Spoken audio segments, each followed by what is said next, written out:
اعوذ باللہ من الشیطان الرجیم، بسم اللہ الرحمن الرحیم۔ السلام علیکم۔ آج عورت کے بارے میں ڈسکشن کریں گے کہ عورت کیا ہے۔ ہمارے نظریے کے مطابق ہمارا جو معاشرہ ہے اس میں عورت کو ایک قابل دباؤ ہستی سمجھا جاتا ہے کہ جس پہ صرف دباؤ رکھنا چاہیے، نہیں تو یہ بگڑ جائے گی۔ حالانکہ ہوتا یہ ہے، اگر کسی پہ زیادہ طنز دباؤ کیا جائے یا تو وہ پختہ خیال ہو جائے گا یا پھر بد چل۔ اسی کے ساتھ آگے چلتے ہیں تو میرے نظریے کے مطابق عورت اسی کے لفظ کے حرف کے اندر اس کا معنی مل جاتا ہے۔ مثال کے طور پہ کہ سب سے پہلا حرف عین، اس کا عملی عکس کہ ہر کام عملاً کر کے دکھاتی ہے۔ اللہ تعالیٰ نے ایک خوبی عورت میں قدرے زیادہ مرد کی نسبت رکھی ہے، وہ یہ ہے محنت۔ مرد محنتی کم لیکن ذہین زیادہ ہے بنسبت عورت کے۔ عورت ذہین کم بٹ محنتی زیادہ ہوتی ہے۔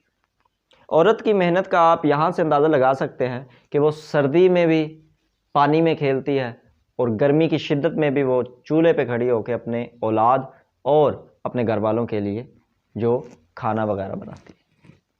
تو اس حساب سے جو محنت کے حوالے سے عورت کی محنت زیادہ ہے، اور عورت کی محنت اس قدر سے بھی زیادہ ہے کہ عورت کو 7 دنوں میں کوئی چھٹی نہیں ملتی، یہاں تک کہ وہ تو عید والے دن بھی اس کو وہ کام کرنے پڑتے ہیں جو کہ اس کے فرائض منصبی میں شامل ہوتے ہیں۔ اسی کے ساتھ دوسرا حرف جو کہ واو ہے، ورثہ نویس۔ وراثت کیا چیز ہے؟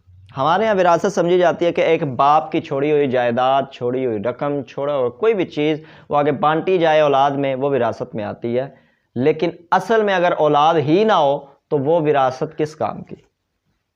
تو عورت کو ورثہ نویس اس لیے کہا گیا ہے کہ عورت وہ شجر ہے جو نسل کو، آنے والی نسل کو وہ بیج فراہم کرتی ہے جس کے ذریعے ایک خاندان، ایک ذات، ایک نسل آگے پروان چڑھتی ہے۔ مختصراً یہ کہ یہ کہنا غلط نہیں ہوگا کہ عورت کی غیر موجودگی اور عورت کے بغیر اللہ تعالیٰ نے کسی بھی نسل کی فراوانی ممکن نہیں کی۔ آگے تیسرا حرف جو کہ رے ہے، روب۔ اب ہم دو چیزوں کو مکس کر دیتے ہیں، روب اور دبدبے کو۔ دبدبہ ایک عارضی چیز ہے اور روب ایک مستقل چیز ہے۔ دبدبے سے مراد کہ جب تک آپ کا لہجہ سخت ہے آپ کا دباؤ ہے، جیسے ہی لہجہ آپ کا سموتھ ہو جائے گا آپ کا دباؤ ختم۔ لیکن جو روب ہے وہ آپ کے کردار کا ایک حصہ بن جاتا ہے، which is mixed with your personality۔ روب کے ساتھ کیا ہوتا ہے کہ آپ کا لہجہ اور آپ کا کردار یکساں ہو جاتا ہے۔ مثال کے طور پہ ہمارے دین کا ایک حصہ جس میں عورتوں کو تلقین کی گئی، جب بھی کوئی دروازے پر آئے اور کوئی مرد گھر پہ نہ ہو تو اپنی آواز کو سخت کرو تاکہ دیکھنے والا یا آنے والا یا سننے والا وہ کوئی اس میں اپنے لیے امید نہ بنا لے۔ تو اس کا مطلب یہ ہے کہ اگر آپ کا لہجہ میٹھا ہے تو اس کا مطلب آپ کا روب نہیں ہے۔ لیکن عورت کو یہ خاصیت نوازی گئی ہے کہ وہ اپنا روب اگر بنا لے تو اس کا روب اس کو کبھی بھی گرنے نہیں دیتا۔ آخری حرف تے، اس سے مراد تقوی۔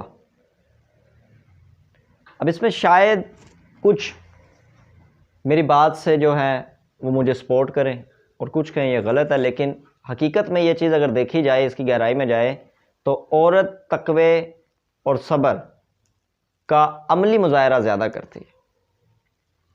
صبر، تقوی، برداشت، کسی بھی لفظ میں آپ اس کو بیان کریں، جس کی سب سے بڑی مثال ہے کہ وہ اپنی عمر کے عروج، جسے ہم جوانی کا نام دیتے ہیں، وہ اپنی خواہشات ترک کر کے اپنی اولاد کی خواہشات کو آگے رکھتی ہے، جس کو جو صبر کی سب سے بڑی مثال ہمارے سامنے ہے۔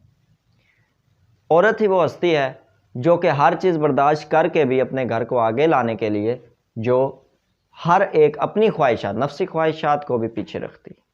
یہ اس کا صبر ہے، یہ اس کی قربانی ہے، یہ اس کا احسار ہے۔